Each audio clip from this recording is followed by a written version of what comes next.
Buenas tardes. Bueno, como todos ustedes se dan cuenta, mi presencia aquí es totalmente innecesaria, porque Carlos podría haber hecho la presentación solo, pero todavía no tengo claro para qué me invitas. Así que te he hecho tengo aquí una... No, eso no es verdad, porque hemos hecho un catálogo de elogios que yo espero que tú repitas ahí todo. Además, me repitió una frase de Raúl Rivera, me dijo: no tienes que leerlo, pero sí elogiarlo. Suficiente. No, yo creo haber leído, voy a hacer una brevísima presentación, casi toda la obra de Carlos Alberto, la obra ensayística que pienso que es nuestro más importante ensayista político, para ponerle algún adjetivo. He leído, por supuesto, la obra periodística que todos conocemos y que sigue haciendo, y la obra de ficción, que a muchos se le iba olvidando, desde Póker de Bruja hasta Perro Mundo, Trama, que es una novela maravillosa que debería volver a publicarse, porque creo que la vi en internet, alguien está vendiendo en $8,000. Sí. Hay un tipo que vende un ejemplar de Trama en $10,000, pero por supuesto yo he estado vigilando a ver quién, si ahí sigue, lo va a seguir para siempre. Pues. Estoy esperando a ver si lo vende para poner yo el mío inmediatamente. La mujer del coronel, que no permitía a mi esposa que leyera. Y otra vez adiós. Entonces vamos a hacer una suerte de conversatorio o de entrevista. Y la primera pregunta, Carlos, que me asalta con esta novela es: ¿por qué? O sea, ¿qué es otra vez adiós? Bueno, es una historia que de alguna manera es la historia de todos nosotros, la historia de gente que huye de circunstancias monstruosas, de situaciones desesperadas, de la irracionalidad. Y en este caso, la historia empieza en Austria, en Viena, porque no hay suceso más terrible que la Segunda Guerra Mundial, y dentro de la Segunda Guerra Mundial no hay nada tan pavoroso como el Holocausto y como lo que fue el exterminio de millones de personas por la etnia a la que pertenecían. Entonces, leyendo en algún momento una biografía de Freud, descubro que cada cierto tiempo a él le gustaba que le hicieran un retrato. Y este es el retrato de Freud a los 80 años, con los alemanes a punto de entrar en Austria, con el antisemitismo desbordado en Europa, aquel personaje tan importante de la cultura, el hombre quizás emblemático de Austria, tenía que soportar cosas como que a la salida de un teatro le gritaran judío de mierda, no puedes. Y eso tenía que ser terrible. Entonces, es la historia. Yo quería contar la historia del siglo XX, pero contada a través de unos cuantos personajes, centrado en este pintor retratista.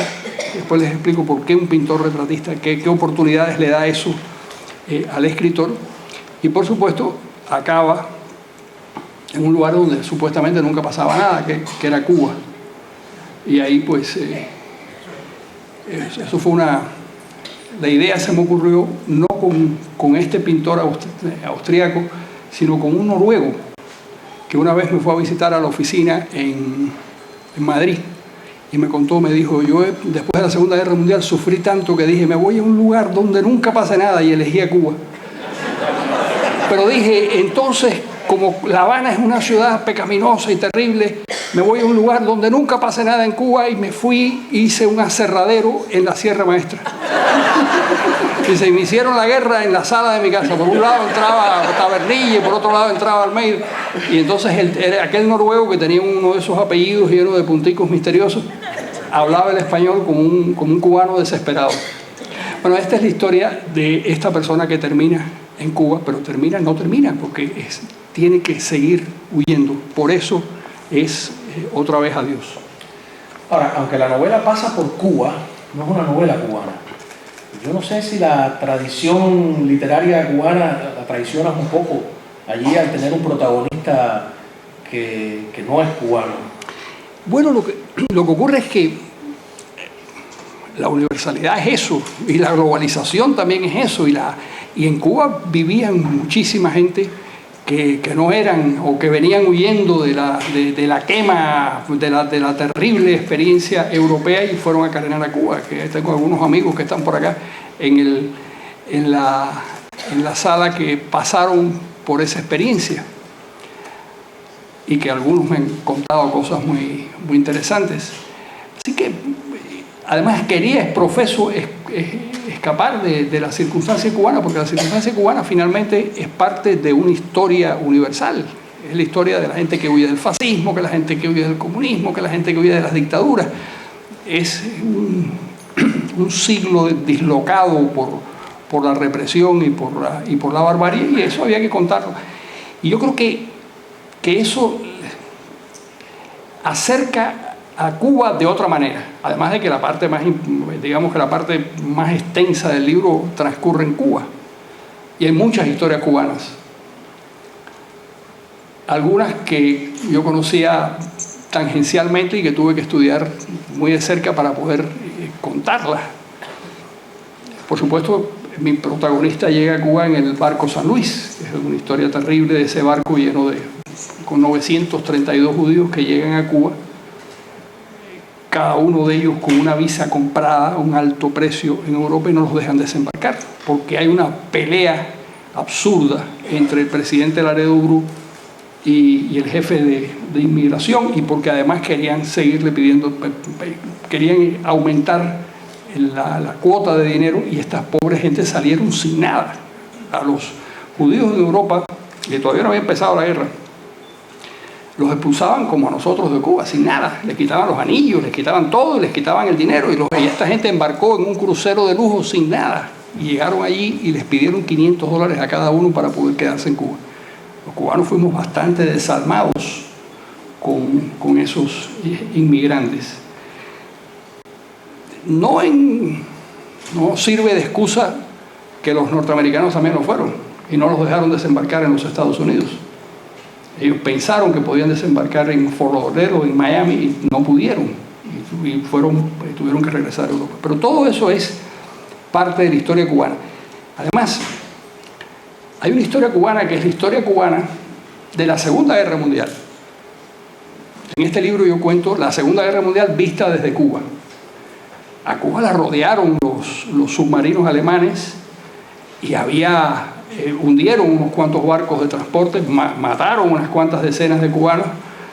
Hemingway, que acababa de regresar de la Guerra Civil Española y tenía la cabeza llena de fantasías, convence al embajador norteamericano de que le dé una calibre 30 para artillar su yate, el Pilar, y salir a cazar submarinos. Y sale a cazar submarinos con unos cuantos cubanos, y lo que cazan es una borrachera monumental, porque llenaron de Bacardí el yate. Y eso es peligroso, pero salieron varias veces. Entonces está esa historia, está contada, y una historia fascinante, que es la historia del espía Luni, que yo había oído hablar en mi familia por una anécdota que tenía que ver con mi padre como periodista. En Cuba capturaron y fusilaron al único espía que capturaron y fusilaron en América Latina, el espía Luni. Era un alemán que llegó a Cuba con un pasaporte hondureño, y que toda la información que recibía se la daban, hay que decirlo en habanero, las putas del muelle. Entonces él les preguntaba, y entonces ellas les decían cualquier cosa.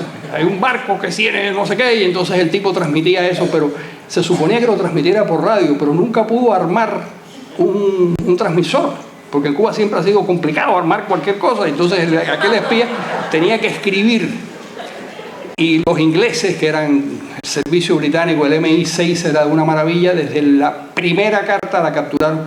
Tenían 1.200 personas abriendo toda la correspondencia que venía de América en Bermuda. Las recogían en Bermuda, las abrían, las leían, y desde la primera carta detectaron que había un tipo espiando y lo localizaron. Entonces está la historia de ese espía, que es una historia interesantísima, porque es uno de los espías más incompetentes de la historia universal del espionaje. pero ¿por qué lo fusilaron? Bueno, porque era conveniente fusilarlo desde el punto de vista político. Entonces, hay muchas historias cubanas. Es decir, el libro no es un libro, y yo me alegro que no sea un libro cubano, es la Segunda Guerra Mundial vista desde Cuba y nosotros como parte de esa gran catástrofe que fue Cuba. Toda la primera parte es en Austria. La primera parte es en Austria porque es donde comienza la historia. El horror de la persecución a los judíos y del antisemitismo tuvo una expresión muy notable en Alemania, en Polonia y en Austria. Fueron 3 lugares tremendos. Yo me documenté sobre algunas de las cosas que hicieron. Y algunas de las cosas que hicieron después las repitieron porque no hay nada más parecido a los instrumentos represivos del nazismo que los del comunismo. Son primos hermanos. Los comités de vigilancia, los actos de repudio que tenían otro nombre, todo eso ocurría por el término gusano. Entonces está contada, y fue muy importante la entrada en Austria. Austria fue fagocitada por los alemanes. Los alemanes, cuando se les consultó, no hubieran preferido ser absorbidos por Alemania, pero una vez que la presión era muy grande, el 95%, ya una vez con el ejército alemán dentro, el 95% lo apoyó. Pero yo quería contarlo desde una perspectiva, y no se me ocurre una perspectiva mejor que la de Freud. Aquel tipo tan brillante, tan inteligente, tenía que sufrir mucho lo que fue la entrada de los alemanes en Austria. En ese momento Freud tenía un cáncer en la boca, lo habían operado 31 veces del cáncer. Y además tenía grandes dolores, tenían que ponerle una prótesis, de la hija se lo iba a poner, tenía una cierta fetidez, en fin, y tenía un hombre que sufría mucho, tenía 80 años, todavía trabajaba, todavía estaba escribiendo, no quería morirse sin terminar su último libro, que era sobre Moisés y el monoteísmo. Está contada la historia. Él estaba escuchando la radio cuando entran los nazis el ejército alemán en Austria, y lo vemos desde la perspectiva de Freud. El horror que significa eso, el horror del himno nazi, que es toda la exaltación del nacionalismo y toda la exaltación de la muerte, contado por un hombre que se especializó en examinar estas cosas de cerca. Entonces sí, efectivamente es Austria, el personaje es un austriaco. Austria era uno de los lóbulos importantes del cerebro planetario en esa época, y después fue, en fin, era uno de los centros importantes desde el punto de vista intelectual, y me parecía que era una buena perspectiva. Hay una historia de cómo comienza esta. Aquí había en el downtown de Miami había un tipo muy interesante que se llamaba Elías Kobrowski. Elías Kobrowski me contó una historia maravillosa que es el origen de la novela. Había 2 niños en una aldea polaca, 2 niños judíos, una aldea judía polaca. Entran los antisemitas y los alemanes asesinan a todo el mundo, y 2 niños escapan por una ventana y se pierden en el bosque. Y se pierden entre ellos, no vuelven a saber. Él sigue deambulando, da con el ejército rojo, estaba cerca, ya el ejército rojo había entrado en esa zona, se convierte en un aguador del ejército rojo, pues, pobrecito, es un niño. Termina la guerra y se lo quieren llevar a la Unión Soviética, y él se escapa y sigue, un tipo aventurero, y acaba en Génova, en un lugar en Italia, en donde hay un barco que dice Habana, con unas fotos de unos negros misteriosos que él no había visto nunca, y se embarca de polizonte en ese barco. Cuando llega a Cuba lo protege la comunidad polaca y lo ayuda, y como era brillantísimo y como era un hombre muy inteligente, desarrolla un negocio, qué sé yo, se convierte en un personaje y se casa y tiene una hija, y lo agarra de nuevo la historia. Porque la historia, desgraciadamente, está siempre agazapada, esperándonos para darnos con un palo por la cabeza. La agarra la historia y entonces tiene que volver a salir y sale sin nada y llega al exilio y vuelve a tratar de luchar y qué sé yo. Manda a la hija a estudiar al norte de los Estados Unidos y la hija regresa con un novio que es el hijo del muchacho que se escapó con él. Y ese es un hecho real. Ese es un hecho real, un hecho que a mí me conmovió cuando me hace esa historia. Yo digo, yo tengo que contar esto es una maravilla.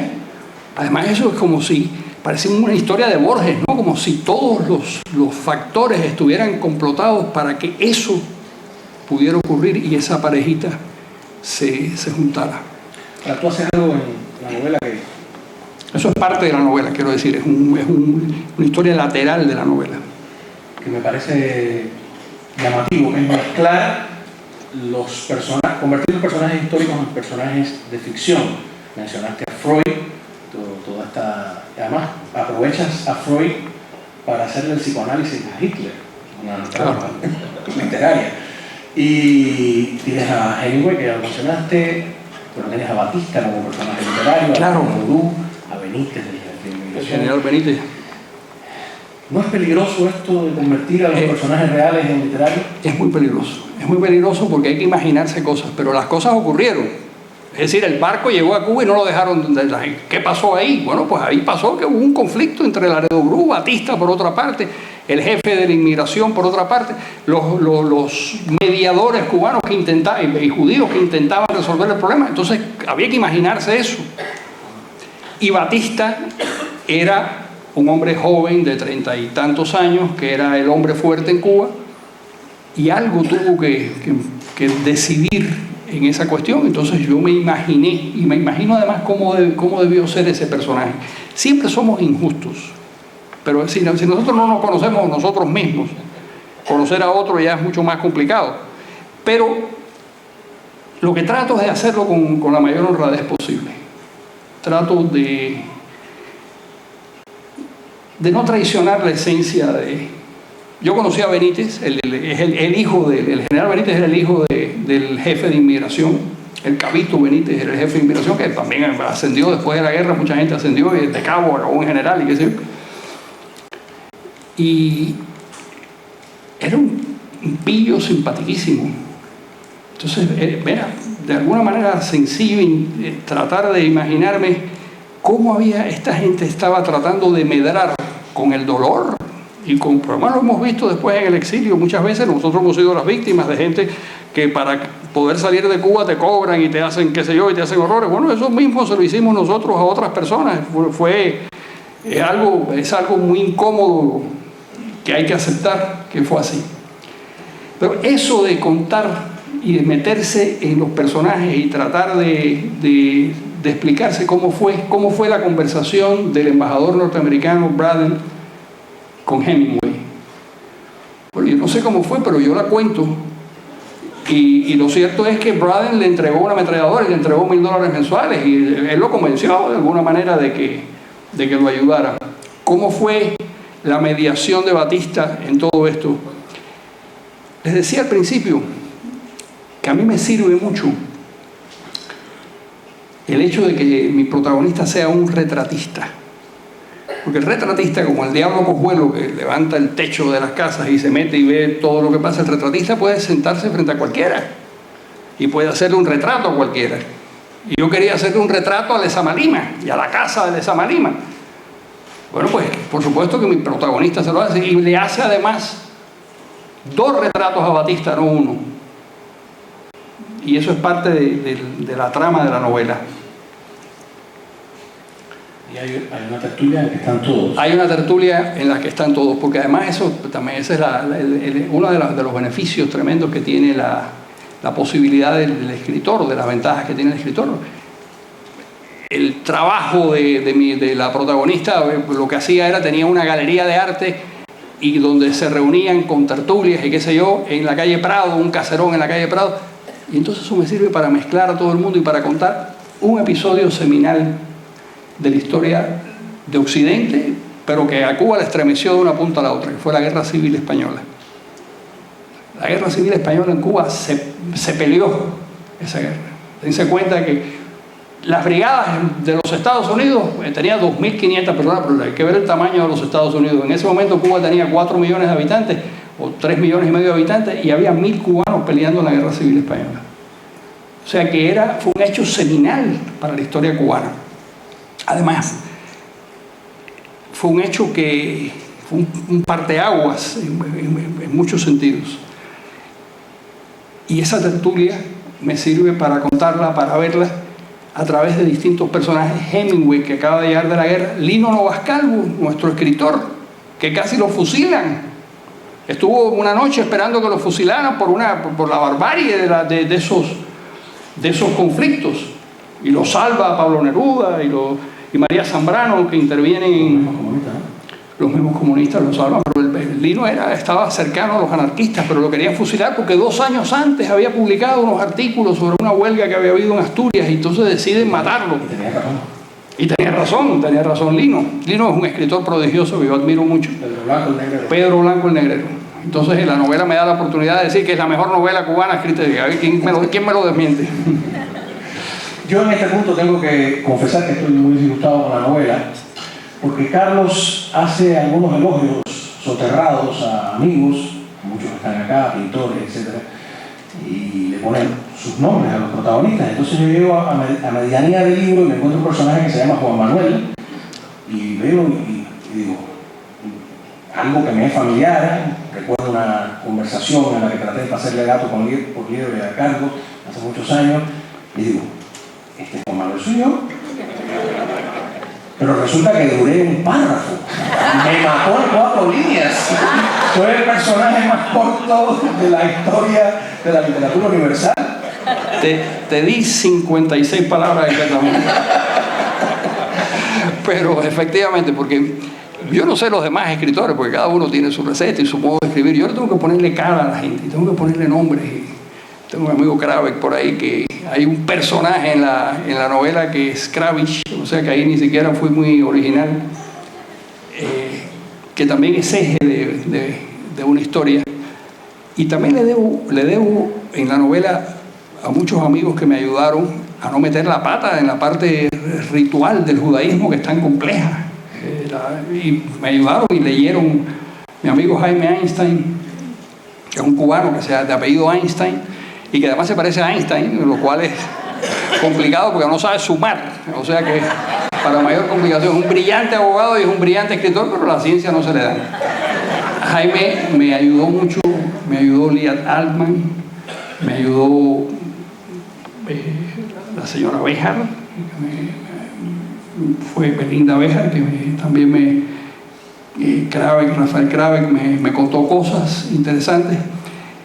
Y todo eso me sirvió para no equivocarme demasiado. En la primera parte del libro doy las gracias a todo el mundo. Y digo, lo que se dice siempre, que en este caso es verdad: si hay algún acierto es de ellos, y si hay algún error es mío. Ahora, esto de mezclar los personajes históricos, convertirlos en personajes literarios, la verdad es que, si uno se pone a pensar, no es la primera vez que lo hace, porque en Trama, que sigue siendo una novela que me parece maravillosa, me da la impresión. Además, la versión que das en Trama de la voladura del Maine, como decimos nosotros normalmente, a mí me gusta más que la histórica. A lo mejor es la verdadera. A lo mejor es la verdad. Bueno, es verdad que la fórmula es la misma, es decir, es un gran hecho histórico donde hay personajes de ficción mezclados con personajes reales. En Trama, Roosevelt es un personaje de la novela. Roosevelt es el jefe de la policía de Nueva York, cuando los conspiradores cubanos estaban organizando las expediciones rumbo a Cuba. O sea que podía perfectamente haber tenido alguna relación con... Y además no hay nada más agradable que coger esos personajes y hacer un poquito jugar un poco con ellos, ¿no? Y meterlos en la... Pero sí, yo lo hice y creo que lo volveré a hacer, porque es una fórmula que me encanta. Utilizar la historia, mezclarla con personajes de ficción, tratar de no traicionarlos demasiado. Siempre hay alguna traición inevitable, pero lo menos posible, y contar la historia. Casi todos los personajes, son reales o están tomados, algunos elementos están tomados de ellos. El libro está dedicado a tres queridos pintores, Humberto Calzada, Arturo Rodríguez y a Demi, su mujer, y aparecen en el libro también de alguna forma, hay unos pequeños guiños, pero también en el caso de Demi, la pintura de Demi me sirvió para la pintura de Mara, el personaje femenino. Es decir, que sí se van entrelazando personajes de carne y hueso, y alguna gente pues se dará cuenta quiénes son. Yo prometo que en la próxima novela te daré por lo menos 2 semanas de vida. No, y es tremendo porque entonces tú vas leyendo y yo me iba diciendo, ¿y esto será real? ¿O los hermanos Becker existían en el lugar? No existían. Y por ahí voy, entonces me he pasado el tiempo viendo... Existían los hermanos Becker, lo que no existía una galería de arte que se llamara Galería de los Hermanos Becker, pero sí, pero... Ahí fue donde pusiste a los pintores. Ahí fue donde pusiste a los pintores. Pero me hacía falta ese ambiente. Es tremendo. Ahora, ¿qué es? ¿Una novela de qué? ¿De aventuras? Es una novela histórica, que es una novela de amor. El personaje tiene la necesidad, como la tenemos todos, de alguna manera, la necesidad afectiva o casi todos, de tener una relación intensa con alguien, ya no me atrevo a decir alguien del sexo opuesto, porque ya hoy en día eso no se usa, sabe Dios, del sexo que sea, pero tener una relación afectiva intensa. Ya después que tenemos un congresista en Cuba, o qué sé yo, un concejal, que cualquier cosa es posible. Y él llega a pensar, y quizás esto nos ha ocurrido a nosotros, sobre todo los que salimos muy jóvenes y tenemos ya una vida completa, que tú arraigas ya no en un territorio, ni en una ciudad, sino arraigas en una persona. La vida se convierte a veces en una relación casi parasitaria entre dos personas que se nutren una a la otra. Él, que ya sabe que no puede, él intenta volver a Austria. Y después de la Segunda Guerra regresa y se da cuenta que ese mundo ya no es de él, que ya no le pertenece. Además le da cierto asco la manera en que lo tratan, que es la reverencia fingida. Entonces nadie había votado a favor de los nazis, todo el mundo adoraba a los judíos. Todo era mentira. Él había padecido el horror de aquella etapa y decide regresar a Cuba. Pero entonces cree que su identidad, donde la va a completar, es en la pareja, en la unidad en este caso con una mujer. Él va perdiendo, no quiero contarles la novela porque si no, no la van a comprar. Él va perdiendo, es un hombre con cierta dicha porque encuentra mujeres muy inteligentes, muy bellas, con las que tiene unas relaciones muy intensas, pero la vida las va apartando de su camino. En esa parte de ciencia ficción. En esa parte de ciencia ficción. En esa parte. Comentario machista de... Pero es una novela de amor, de alguna forma, de exploración de las relaciones amorosas. Es una novela histórica, por supuesto. Es una novela de aventuras. Yo creo que Ortega decía que la claridad era la cortesía del filósofo. Yo creo que el interés es la cortesía del narrador. Despertar el interés en el lector. El lector quiere saber qué es lo que está pasando en la página siguiente y que además se acueste. Hay 2 momentos muy buenos que uno aspira en el lector. Uno es que el lector quiera seguir leyendo. Y el otro es que no quiera que se acabe la novela. Esas son los dos grandes. Para lograr eso, tú necesitas tratar de interesarlo, y qué mayor interés que la peripecia, que la aventura de no saber qué es lo que va a pasar. Y yo creo que yo trato de hacer eso. Si lo logro, pues magnífico. Y si no lo logro, no hay devolución de dinero. ¿Y qué fue lo más difícil de lograr? Hacer creíbles los personajes. Esa historia, la historia que me contó Elías es una historia casi increíble. Hacerla creíble. Hacer creíble la historia de cómo él escapa de Europa. Hacer creíble, es decir, lo más importante es la verosimilitud. Que uno, cuando está leyendo eso, diga, esto pudo ocurrir. Y esto efectivamente es algo, y que tengan esa duda, ¿ocurrió o no ocurrió? Eso es la parte más difícil. Comunicar emociones. Uno escribe para comunicar emociones y para despertar emociones. Cuando tú escribes una obra de humor, tú quieres que el lector se ría. Cuando tú escribes una obra dramática, tú quieres que la persona sienta. Cuando escribes una obra trágica, quieres que la persona llore, que la persona se... Ese es el objetivo. Nosotros somos grandes payasos, formamos parte de la vida lúdica de las personas. Lo que queremos es que entretener a las personas, pero de distintas maneras. Si queremos interesarlas en un tema, bueno, pues es un tema discursivo, pues entonces estamos hablando de filosofía, de historia, qué sé yo, de otras cosas, y ya entra la racionalidad. Entonces, en esta novela no hay humor, no puede haberlo porque es demasiado dura, pero sí hay amor y sí hay intensidad. Y yo sí, claro, cuando alguna vez que he hecho esto, alguien me ha preguntado, ¿y qué usted quería con la mujer del coronel? Porque la mujer del coronel está llena de una carga erótica, ¿no? Bueno, pues supongo que lo que uno quiere cuando escribe una novela erótica es excitar a la persona que está leyendo, porque ¿cuál otro objetivo puede tener? Si uno es hacerlo reír y otro hacerlo llorar, pues aquí no hay otra cosa que excitarlo, ¿no?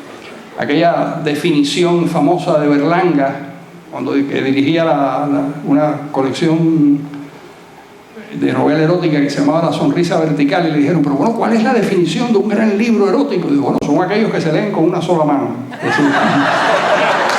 Entonces, pero en este caso no era eso. En este caso el objetivo era de otra naturaleza totalmente distinta. Y también, ¿qué quería Juan Manuel? A mí la historia me apasiona. Y es la historia, aunque parece que no es directamente nuestra historia, es nuestra historia también. Claro que es nuestra historia. Y la historia de algunas de las personas que están aquí sentadas, directamente o indirectamente, pero forma parte de la vida de todos ellos.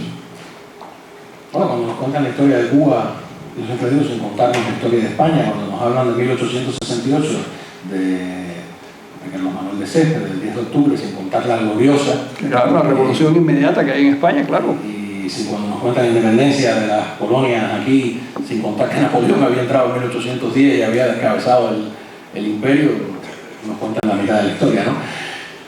Pero la otra pregunta que tenía aquí es sobre el lenguaje literario, ¿no? Porque tú hablas de pintores, pero los pintores llegaron a un momento justo en esa época en que dijeron que el contenido no era lo importante, que lo importante era la forma. Me preguntaban, ¿ese garabato qué significa? Decía, no significa nada, tiene un valor estético en sí mismo, un valor plástico. Tú pareces decir todo lo contrario. Sí, porque para mí, yo admito que la literatura barroca tiene su espacio y que la gente, pues, además que hay un valor, hay un homenaje a Valdezama Lima que está en las antípodas de lo que yo creo que es la literatura que a mí me gusta hacer.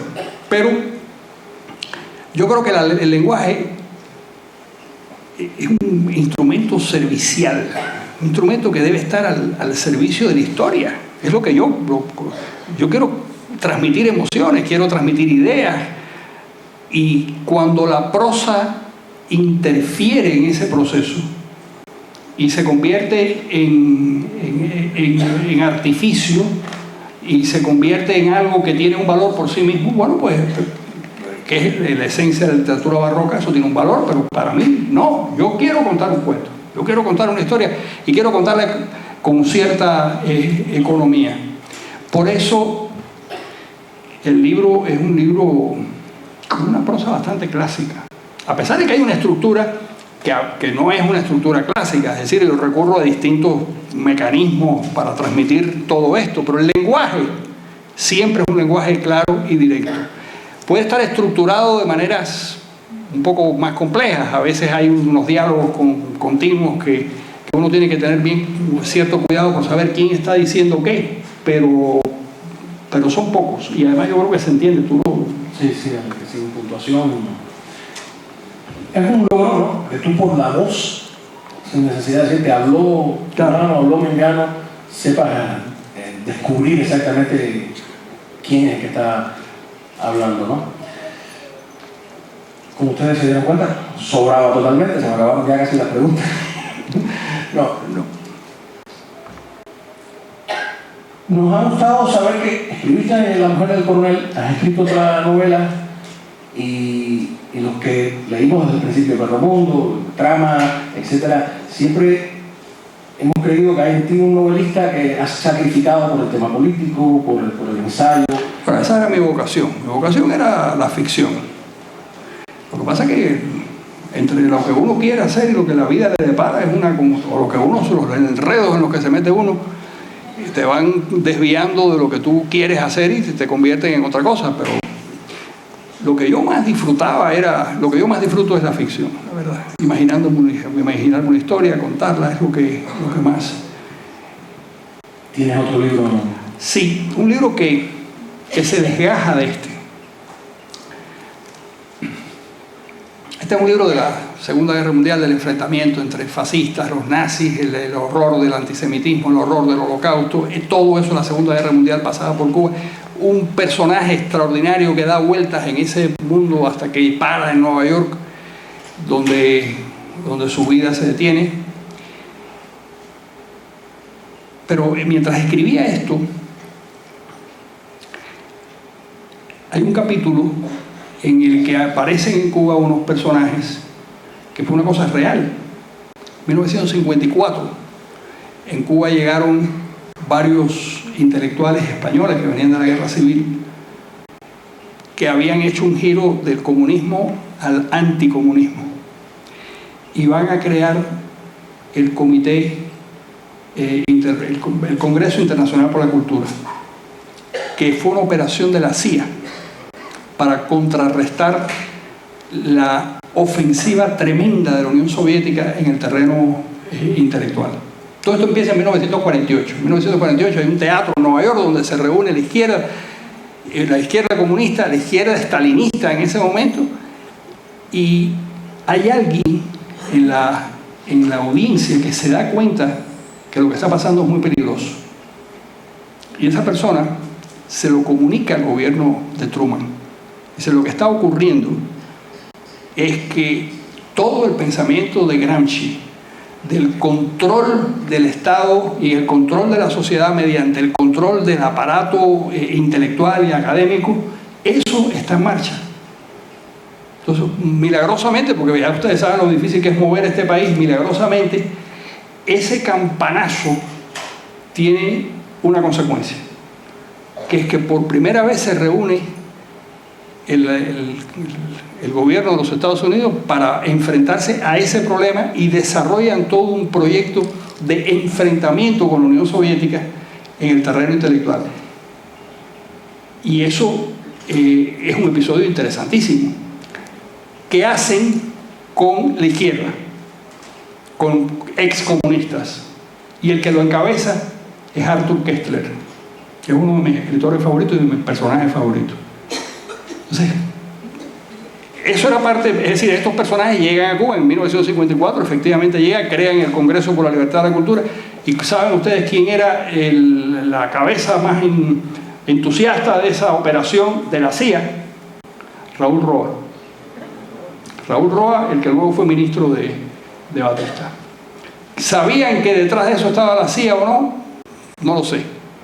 Se supo después o se hizo evidente después cuando se publicaron los papeles, pero ese episodio de la Guerra Fría me parece que es interesantísimo para contar una novela que por supuesto que empezará en la Guerra Civil Española, que es la madre de todos los conflictos. La Guerra Civil Española es un hecho seminal en el siglo XX, para la Unión Soviética, para los fascistas, para los Estados Unidos, para desencadenar la Segunda Guerra Mundial. Un hecho importantísimo. Ahí se probaron las armas, se probaron las ideas y se sacrificaron 1 millón de personas en ese experimento. Por ahí irán los tiros y ensayaron la Segunda Guerra Mundial. Así es. Ahora, una cosa personal para terminar. Vamos a terminar, no, porque yo quiero que tú pongas una pequeña cosa que tú hiciste.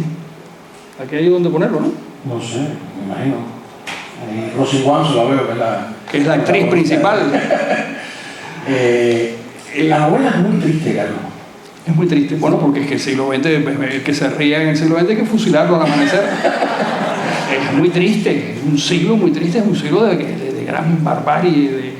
Yo no sé si el objetivo de un escritor en ese sentido, pero cuando yo termino de leer esa primera parte en Austria, te juro que era una pesadilla por la noche. Yo veía a los nazis entrando por Hialeah. Terrible, ¿no? Pero los hubiéramos parado con una buena frita, hubiéramos... y un tamal. ¿No te da miedo que en este mundo donde todo el mundo tan lúdico y que todo el mundo quiere estar es alegre, una novela triste a lo mejor frene a los lectores? Bueno, no. Porque no es aburrida, déjame aclarar. No sé, mi mujer y mi hija y todo eso siempre me dicen, vimos una película maravillosa, como lloramos. O sea, a la gente le gusta llorar. Curiosamente, y se mide, hay una especie de pluviómetro para... Si ya has llorado mucho es que la película es muy... Además hay algo. A mí me pasa lo mismo, yo soy trato de ocultarlo eso, pero soy una persona bastante sentimental también, y qué sé yo, bastante emotiva.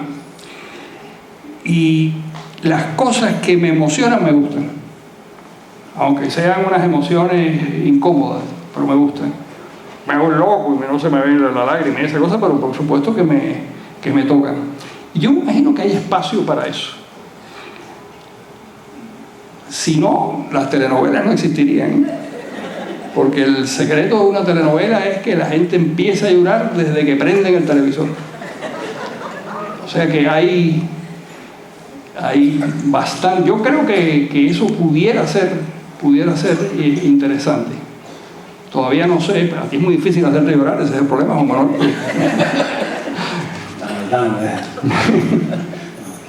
Bueno, no, yo para concluirles, de verdad les quiero, no solo porque Carlos sea nuestro amigo, creo que no solo amigo mío, amigo de todos, es un gran libro que tiene la virtud también a quienes nos gusta la historia de descubrir estos personajes tan grandes como Freud o tan pequeños como Batista, pero tan complicados desde el punto de vista humano. Ese capítulo de Freud tratando de ocultar el mal olor que tiene en la boca, cuando ese interrogatorio que tú imaginas que o sea, ese diálogo con su interrogador, el nazi que llega a su casa a intervenir. El capitán Sauerwald, que es el que lo detiene, que era un freudiano. Eso es una cosa increíble. El tipo que manda, el hombre que interviene en Austria es Eichmann. A Eichmann, que era alemán, pero se había criado en Austria, le dan la oportunidad de convertirse en el gran interventor.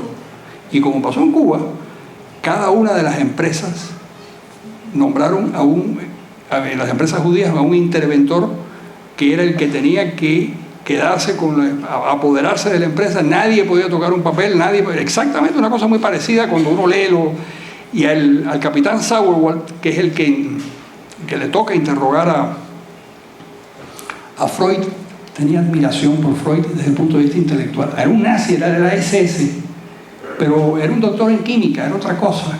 Había una canalla de tercera categoría en el nazismo, pero también había alguna gente de una cierta estatura y él era uno de ellos.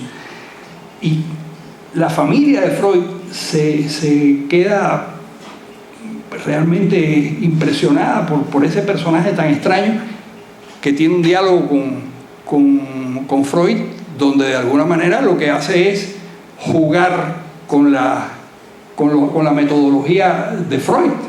Le dice, yo le voy a decir una palabra y usted va a responder lo que inmediatamente le llegue a su mente, y se establece un diálogo absurdo entre el captor y Freud. A Freud lo rescata María Bonaparte. algunos de ustedes que si leyeron La mujer del coronel verán que el personaje es un personaje fascinante.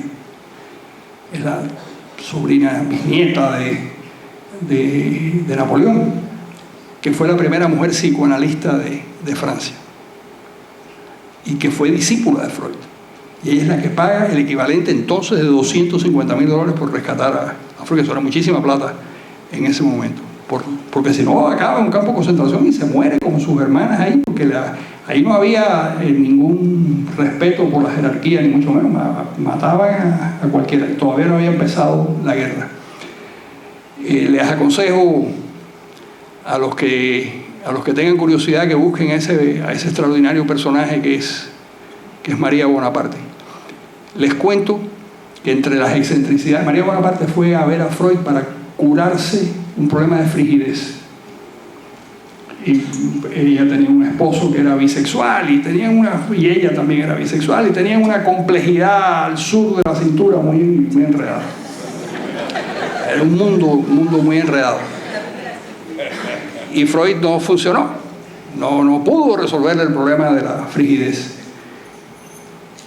pero mantuvieron una relación afectiva muy grande. Ahí apareció otro personaje austriaco que era un cirujano que le explicó a María Bonaparte que la frigidez se curaba, pero que la técnica para curar la frigidez era trasladar el clítoris de sitio. La operó 3 veces. Y esa loca creó una asociación para trasladar el clítoris de sitio. Y como 8 o 10 mujeres se apuntaron a esa locura. Y estuvieron explorando esa técnica quirúrgica, que era una carnicería horrorosa, imagínense ustedes, ¿no? Lo que significa un hecho de esa naturaleza. Bueno, esa es la mujer que salva a Freud y que ama intelectualmente a Freud. Yo creo que quien merece una novela es María Bonaparte. Fue amiga de Lidia Cabrera. Y ya para terminar, de verdad, a los amantes de la literatura hay un capítulo. En la literatura cubana hay una extraña costumbre de rendirle pleitesía a capítulos, ¿no? El capítulo 8 del Paradiso, no sé cuál. Es el de la tertulia. Se los recomiendo porque ahí están todos los personajes de la cultura del momento en que el protagonista llega a La Habana, tratados con la ironía y con las segundas lecturas que nos tiene acostumbrado Carlos. Va a ser un clásico. Además dan deseos de filmarlo, de hacer una pequeña película sobre esa tertulia, que Hemingway no sale muy bien. Hemingway no sale bien. Y bueno, pasan todos, los pintores, los escritores. Ella le va describiendo, él llega a ese lugar, ella le está aprendiendo español y ella le va contando y le dice: este es Carpentier, es una buena promesa, tiene una sola novela, Cueyambao, que es bastante mala todavía. Es verdad que en ese momento solo había escrito, después fue un gran escritor. Él la quiso sacar de circulación, que no se publicara más. Porque era mala. La hizo en la cárcel. Era mala. Nicolás Guillén había publicado solo un libro. Entonces me va contando, y hay algunas trampas malvadas. Carlos Enríquez, por ejemplo, el gran pintor, bueno, déjenme contar la historia de otra manera. Velázquez tenía un esclavo negro, que era pintor también, que era Juan Pareja, y Velázquez llegó a hacer el retrato de Juan Pareja, que es un retrato famoso. Es un negro y era un pintor con cierto talento. Entonces Carlos Enrique, que era muy malvado, decía que Wilfredo Lam era el Juan Pareja de Picasso. Que eso nosotros nos reímos, pero a Lam le molestaba mucho porque realmente Lam era un excelente pintor y la relación con Picasso no era la de Juan Pareja con Velázquez, pero esa era una cosa que contaba Carlos Enrique. Y entonces, bueno, pues como decía el viejo labrador Ruiz, que decía que los escritores no somos notarios para guardar secretos, sino todo lo contrario, tenemos que contarlo todo. Y ahí pues yo cuento la historia de lo que Carlos Enrique decía de Wilfredo Lam. Bueno, una cosa que a mí me gustaría, aquí tenemos una pantalla, doctor. Usted... No sé, yo siempre desconfío de la tecnología, pero estamos en el Miami Day. Esto es un poco un resumen que le pueden... no, pero mira, y ahí está, de verdad, parece que sí. Parece que funciona. A quien no estuvo acá, está en YouTube esto es para todas las personas que no han venido a la presentación, pero como ustedes están aquí y ya hicimos esto, todo que tienen que verlo de todas maneras. Es un acto absolutamente innecesario, pero que vamos a infligírselo sin ninguna compasión. Y ahí está además Rosy Guaso, que es nuestra cómplice, la actriz cubana, que en esta pequeña presentación, es un tráiler del libro. En esta pequeña presentación, ella es la hija de Yankel. Yankel es el personaje que va a contar la historia del niño que se escapa por la ventana.